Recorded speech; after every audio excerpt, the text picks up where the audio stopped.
अस्सलाम वालेकुम। आज हम बात करने वाले हैं फंक्शंस के बारे में। तो पीएचपी में बहुत सारे बिल्ट इन फंक्शंस हैं, लेकिन हम जो फंक्शंस इधर बनाएंगे वो होंगे यूज़र डिफाइंड फंक्शन। अब ये हम क्यों बनाते हैं? एक्चुअली सबसे पहले तो ये समझ लें कि फंक्शंस होते क्या हैं। अब फंक्शन जो कि एक ब्लॉक होता है, ब्लॉक ऑफ स्टेटमेंट आप कह लें, जिसको आप बार बार यूज़ कर सकते हैं जहाँ पर आप चाहें। और ये हर पेज के लोड होने पर ये एग्जीक्यूट नहीं होते, ये तभी एग्जीक्यूट होते हैं जबकि इसको कॉल किया जाए। अब कॉल यूज़र से कहाँ करना चाहता है वो उसके यूज़र के ऊपर होता है, उसकी रिक्वायरमेंट के लिहाज से। तो फंक्शंस को हम थोड़ा सा प्रैक्टिकली देख लेते हैं। तो सबसे पहले फंक्शन को बनाने के लिए आपके सामने एक सिंटैक्स आ रहा है फंक्शन का, बहुत सादा सा सिंटैक्स है। इसको वीडियो को पॉज करके एक बार देख लें और अब हम जाके इसका फंक्शंस बनाते हैं। सबसे पहले हमने फंक्शन का कीवर्ड लिखना, फंक्शन। उसके बाद फंक्शन का नेम लिखना, आप कोई भी लिख सकते हैं, ABC मैं कह देता हूँ। अब यहाँ पर मैं एक बिल्कुल सिंपल सा फंक्शन बनाने लगा हूँ। बिल्कुल एक सिंपल सा फंक्शन सबसे पहले बनाते हैं। फंक्शन की ओपनिंग ब्रैकेट और क्लोजिंग ब्रैकेट। अब यहाँ पे मैं लिखता हूँ इको और दिस इज़ फंक्शन। ठीक है। अब जब यहाँ पर मैं अपने ब्राउज़र पर आके इसको रिफ़्रेश करता हूँ तो आप देखेंगे कि मुझे ब्राउज़र पे कुछ नज़र नहीं आएगा। उसकी वजह ये है कि जब मैंने पेज को रीलोड किया तो उसने मेरा जो फंक्शन की ब्रैकेट है उसको एग्जीक्यूट ही नहीं किया, क्योंकि मैंने उसको कॉल नहीं किया।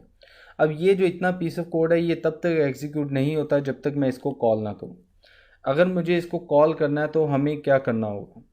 हमें जस्ट जाकर उस फंक्शन का नेम लिखना है। जैसे ABC मैंने लिखा है, यहाँ पर मैं जस्ट ABC और ये फंक्शन मेरा कॉल हो गया। अब जब मैं जाकर रीलोड करूँगा तो आप देखेंगे तो यहाँ पे लिखा आएगा दिस इज़ फंक्शन।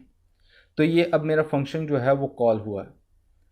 अब मैं यहाँ पर आपको थोड़ा बहुत पैरामीटर्स के बारे में बताना चाहता हूँ। अगर आप फंक्शंस को कोई वैल्यू पास आउट करना चाह रहे हैं तो वो किस तरह से करते हैं। तो मैं एक प्रोग्राम बनाता हूँ जिसके अंदर मैं दो वेरिएबल्स को सम कर लेता हूँ। सबसे पहले फंक्शन का नेम वही रहने देते हैं और यहाँ पर मैं एक दो पैरामीटर्स पास कर देता हूँ, दो वैल्यूज़ पास करता हूँ। सबसे पहले मैं पैरामीटर्स लिख लेता हूँ, एक $A, एक $B। ठीक है। यहाँ पर मैंने दो वैल्यूज़ लिखी, मैं और जितनी लिखना चाहूँ मैं लिख सकता हूँ अपनी मर्ज़ी के लिहाज से। अब इन दो वैल्यूज़ को वैल्यूज़ पास करनी है तो हम बाय तरतीब वैल्यू पास करेंगे। जैसे सबसे पहले $A की वैल्यू लिखी जाएगी, फिर $B की वैल्यू लिखी जाएगी। तो $A की वैल्यू लिखने के लिए जैसे मैं यहाँ कह देता हूँ 10 और फिर आगे $B की वैल्यू मैं 20 कह देता हूँ। अब यहाँ पर जो फर्स्ट वैल्यू मैंने लिखी है ये असाइन होगी $A को और जो सेकंड वैल्यू मैंने लिखी है ये असाइन होगी $B को। फंक्शन के अंदर आता हूँ, $sum के नाम से एक वेरिएबल ले लेता हूँ।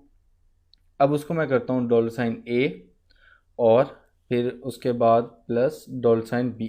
मैंने दो इसका जो है सम कर लिया। अब होगा ये कि ये जो वैल्यूज़ नीचे से यहाँ गई हैं मेरे पास, यहाँ पर मेरे पास दो वैल्यूज़ आ गई जो कि मैंने नीचे से पास आउट कर रहा हूँ। दो पैरामीटर्स ये मैंने लिए, उनकी वैल्यूज़ आ गई मेरे पास जहाँ पर मैंने एक फंक्शन को कॉल किया। अब ये वैल्यूज़ यहाँ पर प्लस होंगी, उनकी जो आंसर होगा वो $sum के वेरिएबल में चला जाएगा। अब $sum के वेरिएबल में इसका आंसर चला गया।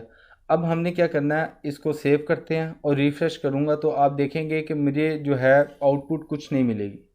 अब मैंने सम किया है, सम के बाद मुझे आउटपुट नहीं मिली। देखें यहाँ पर हमने उसको वैल्यूज़ दी और हमने सम ले लिया। अब इसमें जो वैल्यूज़ है, अगर आप चाहते हैं कि फ़ंक्शन के अंदर कोई एक्शन मैं परफॉर्म करूं और उसकी आउटपुट पे मुझे कुछ आए, तो वो आउटपुट आप किस तरह से ले सकते हैं। तो हमारे पास यहाँ पर एक वर्ड आता है कीवर्ड रिटर्न के नाम से। अब रिटर्न क्या करना चाह रहे हैं? रिटर्न करना चाह रहे हैं $sum। तो यहाँ पर मैं लिखूँगा $sum।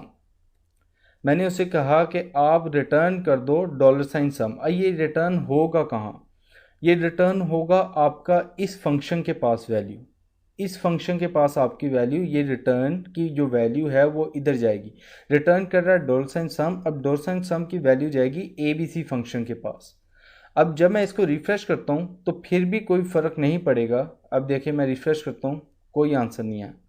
या फिर अगर मैं इसको अब मैं कहूँ कि $sum जो है ये उसने रिटर्न किया और मैं इसको यहाँ पे इको करवा सकता हूँ, तो ये मेरे पास एरर जनरेट करेगा।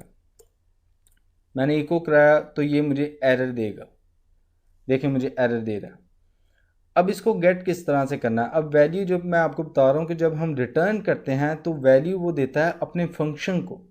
तो अगर आपने इसकी वैल्यू प्रिंट करवानी है तो उसके लिए आपने सिंपल लिखना है इको और आगे वो फंक्शन।